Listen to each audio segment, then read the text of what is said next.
ए गुरी मुले पुढे फटाले बोला चोर संग जमा दे। हेलो कौन रे बाप? बाप नहीं का माँ बोला था। माँ?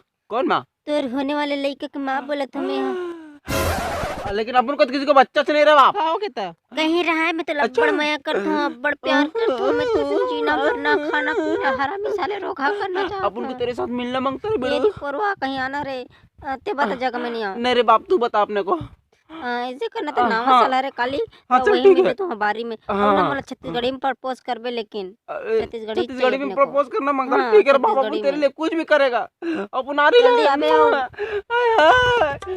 अरे बीड़ू काकर पे का करत हस रे? अरे कुछ नहीं रे बीड़ू अपन को टोनी मिल गया रे बाप। टोनी अबे बे टोनी टोनी अरे बोले तो लड़की रे बाप, अपन को टोनी मतलब समझा करना रे बीड़ू। अच्छा अच्छा। और बोले तो लड़की अपन को बहुत प्यार करता रे बाप, उसको मिलना मांगता रे बाप। अभी नया साल आ रहा है उसी दिन मिलना मांगता अपन को। लेकिन रे बाप बोल रही था कि अपन को छत्तीसगढ़ी में प्रपोज करना मांगता। अपन को तो छत्तीसगढ़ी ठीक से आता तो नहीं रे बाप, कैसा प्रपोज करेगा? बस छत्तीसगढ़ी में प्रपोज कर रहे हो मैं सिखा दो तो भाई जिंदा है रे बाप। ऐसा क्या? अरे थैंक यू मेरे भाई। देख कुछ नहीं करना है, बड़ प्यार से बोलना है। अच्छा ए टूरी मैं तोला बड़ मया